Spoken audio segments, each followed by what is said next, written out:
Hi you guys, welcome back to my channel. If you're new, my name is Kendall and today I'm going to be giving you some recommendations for the fall or autumn vibes. All of those vibes that you want. You know, you have your spooky horror ones that I gave you in my last video, and these are more cozier ones, or ones that just remind me of the fall season and just give you that atmospheric feel that you want in the colder weather. Which, can we appreciate that it's sweater weather now?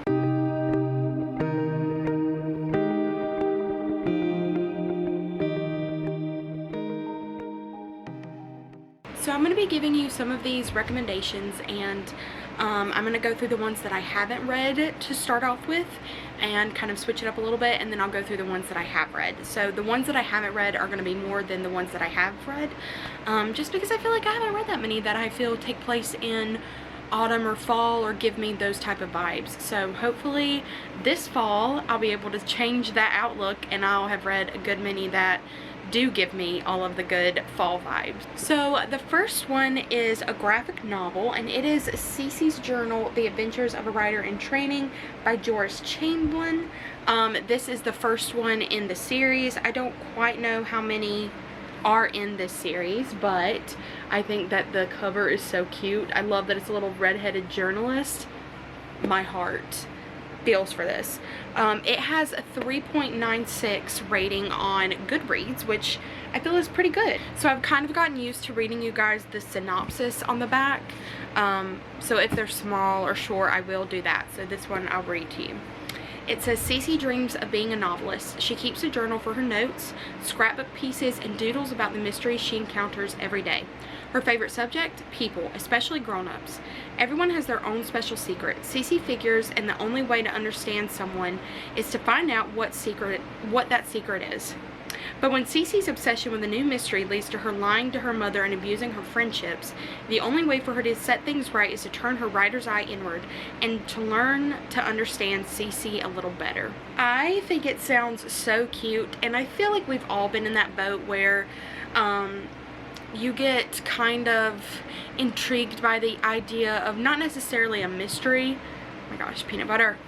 You get intrigued by the idea of something. I'm going to leave it vague a little bit for that, but you get intrigued by the idea of something, and then it ends up with you doing things that you probably shouldn't do, like Cici's lying to her mother or abandoning her friends and just not treating them like she's supposed to be.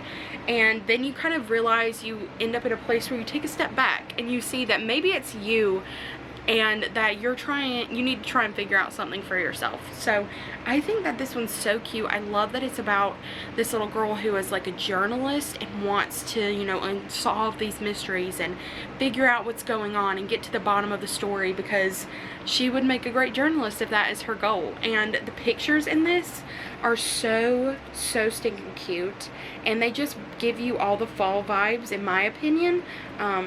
Which I think is why I said that this one just reminds me of fall. Let's see if I can find a good picture for you guys. Okay, here's one. Like the illustrations, the woods, you can see the leaves are turning, and it's like a darker setting than normal. So I think that if you're looking for a graphic novel that has a bit of a story and a little more like in-depth writing, this one is definitely for you. The next one is The Witches of Moonshine Manor by Bianca Marais, I think is how you say her name. This says, why were we taught to fear witches and not the men who burned them? Way to pop off and start like a book with that kind of synopsis on the front, you know? And it also says on the back, a coven of modern day witches, a magical heist gone wrong, a looming threat. So this author, this is not her debut, but this is the first book that I've heard about her. She has a few other ones that she has written, and she has like an Audible original as well. So she has written a few other books, but everybody that I have seen that has read this book has given it like 4 or 5 stars and just have loved the atmosphere. And again, I just want to appreciate all of these fall covers because they are gorgeous. The author, Lena Harper, who wrote Payback's a Witch, said that this is an engaging, hilarious, and utterly charming take on the modern witch story. I loved every page. And I am obsessed with witches. I feel like a lot of people are, but there are just certain aspects of history that you like to learn more, and mine was definitely about like the Salem witch trials. I also enjoyed learning like about Greece, hint the Greek mythology that I have behind me. I even have some Roman mythology, and I have some Norse mythology as well. So I have quite a bit. I think I even have Indian mythology. Yeah. With Kaiki, but oh my gosh, mythology is my jam. But so are witches, and I have a lot of witch novels to get to this fall. So this one was rated a 3.84 stars on Goodreads, so I'm just going to try and sum it up as best as I know how for you guys. You have these 5 witches, and I think they all live at Moonshine Manor, and this mob is threatening to, you know, tear down the Moonshine Manor because they're behind on their mortgage payments. But the leader of these witches, who is named Queenie, is saying that they should be, they think that this woman who hasn't been in the coven for 33 years or hasn't been around the coven, named, what's her name? Ruby. Ruby comes back, and they think that this is going to be their saving hope. Ruby is going to be. So there's this one man who is like determined to ruin these witches, and something happened with his family, so he has a reason for his vengeance, and Queenie is not having it, so she goes to like this darker power and is trying to figure out a way to help the witches. And Ruby coming back apparently has brought a bunch of problems instead of a solution to the one that they already have. They get some help from this outside source who is named Persephone, and they are just basically trying to take down the patriarchy, and they're not dealing with it anymore. They are done dealing with it. So lies are being, you know, said. There are threats, there are secrets, there are friendships in this book, there is relationships.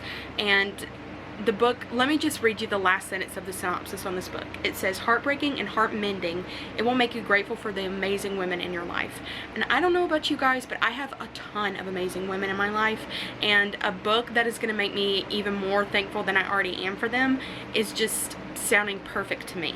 This next one has a 4.34 star rating on Goodreads, and literally all of the people that I know that have read it, which are a few of my friends, loved it, and they said I need to bump it up on my TBR. And that is The Very Secret Society of Irregular Witches by Sangu Mandanna. This says it's a warm and witchy hug of a book. It looks like it. I just adore this. Like the little house and the little man and the little lady on a broom. I love it, love it, love it. So you have Mika, and this takes place in Britain. And Mika is an orphan, but she is also a witch. She's been an orphan since she was young, and she is good at hiding, so she sticks to herself, and she keeps her magic and her powers to herself so she doesn't draw attention from other witches or other people in general. She's pretty much a loner, but she has this social media type of account where she posts videos of her and her witch skills or witch powers, and she really is like, nobody's gonna take this seriously. It's the internet. You know how people are on the internet. I know how people are on the internet. They believe stuff that they probably shouldn't believe. So Mika gets this anonymous message that this person is begging her to come teach these 3 witches at a place called the Nowhere House, and she doesn't know how to respond. So Mika she's like, you know what, I'm just gonna do it. I'm gonna go and I'm gonna teach these 3 witches. And so she moves to the Nowhere House, and she starts teaching these girls, and she is meeting a bunch of different people. There are so many people there, and she's getting all tangled up in their lives and everything that they already have going on. And then there is this librarian named Jamie, who I'm guessing is this little man down here, and he is very protective of these girls. He doesn't want anybody to hurt them. He doesn't, you know, he's protective of them. So he sees Mika as a threat and is like, I really don't trust another person coming in this house. But she's very appealing to him as well. So there are some troubling things that happen, and Mika has to decide, you know, is her life worth risking for other people? Does she see these new people that she's entangled with, does she see them as family, and how far is she willing to go to protect them? So I am so excited for this book. I feel like it's going to be so stinking good. I feel like the banter is going to be there, and I just can't wait to get to it. If this one doesn't give you fall vibes right off the bat just based on the cover, I don't know what else will. And that is Small Town Big Magic by Hazel Beck. And Louisa Morgan, who has written The Age of Witches, says this is a diverse coven of witches, an enchanted history, and absolute delight of a magical tale. Look how cute. You have a candle, a book, you have a little house, you have some gemstones, a spider web, leaves. It's literally perfect. And this one's kind of short on the back, so I'm going to go ahead and read the synopsis for you. But this one did get a 3.54 star rating on Goodreads as well. But it says, Emerson Wilde has built the life of her dreams, youngest Chamber of Commerce president in St. Cyprian history, successful indie bookstore owner, and lucky enough to have her best friends as found family, done. But when Emerson is attacked by creatures that shouldn't be real and kills them with what can only be called magic, Emerson finds that the past decade of her life has been a lie. St. Cyprian isn't your average Midwestern river town, it's a haven for witches. When Emerson failed a power test years ago, she was stripped of her magical memories. Turns out, Emerson's friends are all witches, and so is she. That's not all, though. Evil is lurking in the charming streets of St. Cyprian? Who knows? Emerson will need to learn to control what's inside her, remember her magic, and deal with old complicated feelings for her childhood friend, cranky yet gorgeous local farmer Jacob North, to defeat an enemy that hides in the rivers and shadows of everything she loves. Even before she had magic, Emerson would have done anything for St. Cyprian, but now she'll have to risk not just her livelihood, but her life. Ooh, girl. So, Hazel Beck is actually 2 authors, and they both, work together to write this story, which I am more than excited for. But the fact that there's like a cranky but handsome farmer, like, I love a good sunshine grump story, and a farmer, throw a farmer in the mix, and I'm sold. So this one has me really feeling those, I don't know, I mean, it's kind of obvious that witches would make you think fall and autumn, but they just bring out the vibes for me so much. And this one, I feel like it's going to be a good coming of age story, as well as love story, as well as finding yourself and knowing who you truly are. So I have big hopes for this one, and this one's high up on my TBR, like high. I know I say that a lot about all of these, but that one truly is. This next one, I am shocked that I haven't read it. Also, have not seen the movie. I know, don't come for me. I know, I'm working on it, I promise. And it is Practical Magic by Alice Hoffman. This is the first one in the series, and this one got a 3.75 star rating on Goodreads. But I love this cover. It's so cute. But yeah, I haven't seen the movie either, and I know that's a shock. It's a shock to me, so we're working through it though. We'll get through this, but this one's really interesting to me. And again, we have a short synopsis on the back, so I'm just going to read it for you. It says, for more than 200 years, the Owens women have been blamed for everything that has gone wrong in their Massachusetts town. Jillian and Sally have endured that fate as well. As children, the sisters were forever outsiders, taunted, talked about, pointed at. Their elderly aunts almost seemed to encourage the whispers of witchery with their musty house and their exotic concoctions and their crowd of black cats. But all Jillian and Sally wanted was to escape. One will do so by marrying, the other by running away, but the bonds they share will bring them back almost as if by magic. It says the Owen sisters confront the challenges of life and love in this bewitching novel. I love this. Coming from someone who has a sister, a sibling, and we both are kind of on opposite ends, like we're very much opposites, and she would probably be the one running away and I would be the one doing the marrying. So coming from someone like that, I really am interested in this because I love the sister relationships in books.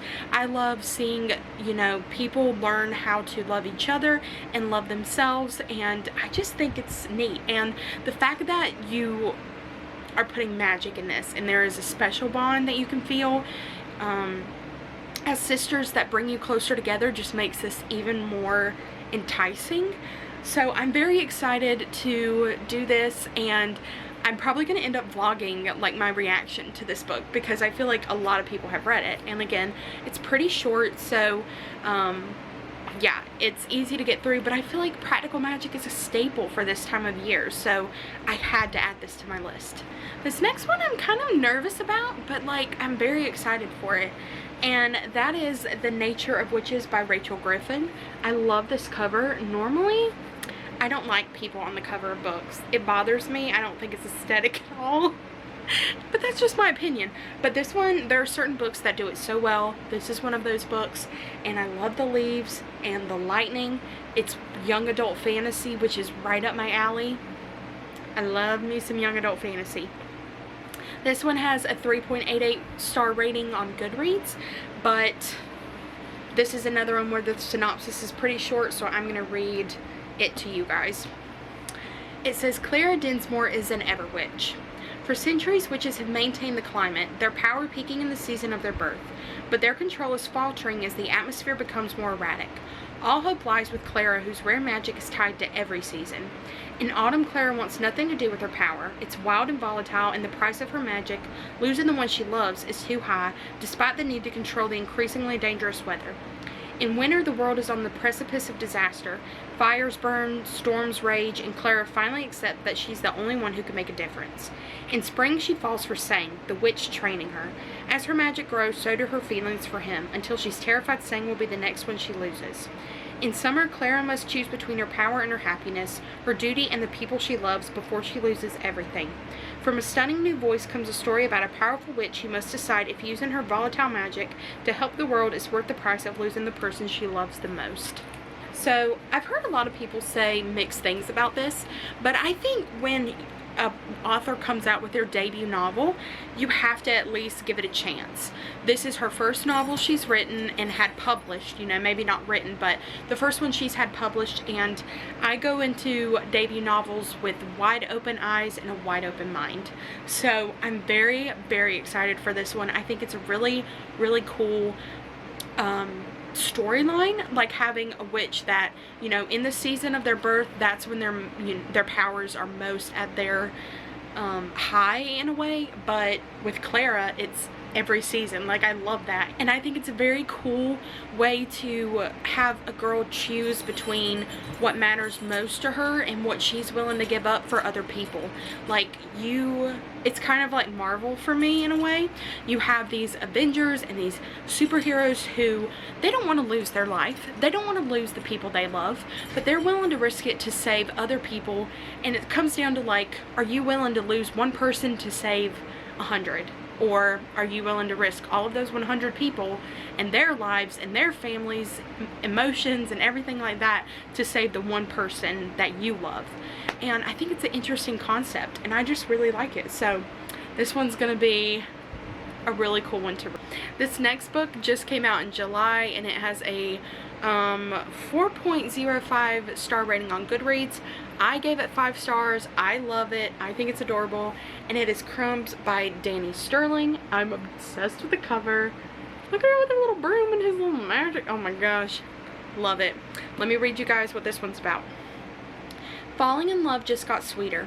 In a very special town, there's an even more unusual bakery with a selection of baked treats handcrafted to help your dreams come true. For Ray, a quiet young woman with special powers of her own, the order is always the same, a hot tea with a delicious side of romance. When Ray meets Lori, the kind barista who aspires to be a professional musician, she gets a real taste of love for the first time. But even with a spark of magic, romance isn't so simple. Both Ray and Lori are chasing their own dreams, and even when Ray starts to see the future, she can't predict her fate with Lori. This is about what it's from. So this used to be a webtoon comic, and it had 10 million daily readers and 100 billion views annually. So this is the first time, you know, that it's actually out in print, and the illustrations to me are stunning. I love them, and I especially love that it's like a paper graphic novel instead of the little vinyl plastic feel that you get with normal graphic novels. But this one is super cute. I buddy read this with Olivia, and my friend Elizabeth from Ponytails and Paperbacks really liked this one, and she's the one who sent this to me for my birthday. So again, shout out and thank you to Elizabeth. I ate this up. I think I read it. I mean, it's a pretty big graphic novel and it's not short, so I also am one of those people, it takes me a little bit longer to read graphic novels because I cannot stop staring at the artwork in them. So that is also one of my problems. I'm not calling that a problem, but I think it's really cute. So you have this bakery. I'm trying to see if I can find a picture. I think it's probably near the beginning, and they sell these different they look like, I mean, they're pastries, but they have different titles for them. So you have, like right here, you can see that they have melancholy and anticipation. So Ray always goes in there and she gets romance, and Lori kind of finds her attractive because she doesn't really care that she's ordering the romance pastry. Like normally people are kind of like, I'll order that and take it to go, or it's for somebody else, but Ray's just like, no, I like it and I'm getting it. So props to her for being that confident lady that we need her to be. I also really enjoy her aspect of, she's looking forward to a goal for herself, and she's not going to let anybody stand in the way of that, even if it's for a guy that she really, really likes. And I inspire to be that way. I inspire to focus so hard on a goal, and you know, if I have that in myself and I have a goal that I'm trying to reach, if you really truly love me, you will help me to reach that goal and encourage me to do what I have to do. And that's exactly the kind of guy that Lori is. And this novel just had all the cute little witchy vibes. You know, he's a barista and he's her barista, and she's just amazing. I love this couple. It's a unique story. They have a really unique relationship that I think you don't see a lot in books. So I highly, highly recommend this, especially if you love witchy graphic novels. The next one I also rated a 5-star, but it's a 4.04 star on Goodreads, and that is Pumpkinheads by Rainbow Rowell and Faith Erin Hicks. Look how cute. I love this one. Again, another short synopsis. Deja and Josiah are seasonal best friends. Every autumn all through high school, they work together at the world's best pumpkin patch. They say goodbye every Halloween, and they're reunited every September 1st. But this Halloween is different.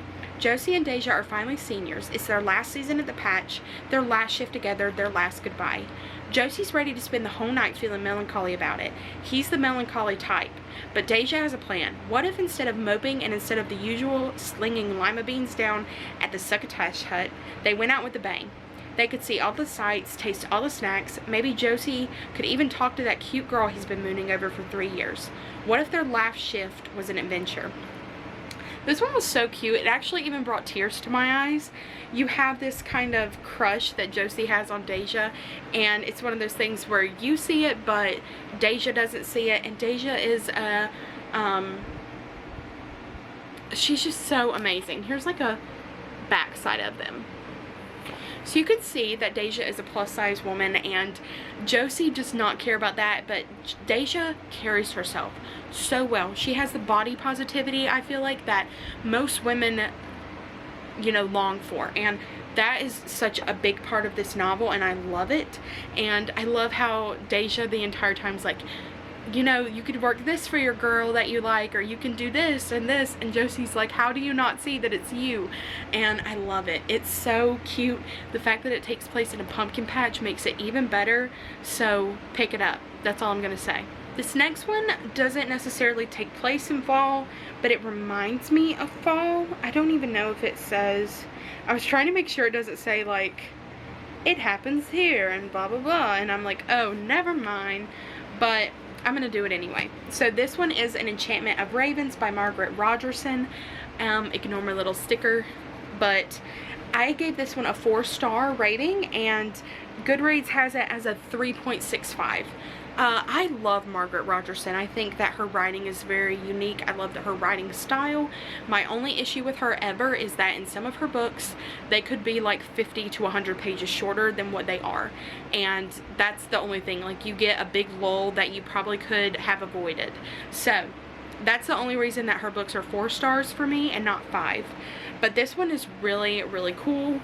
Again, you have this like animated girl and this raven.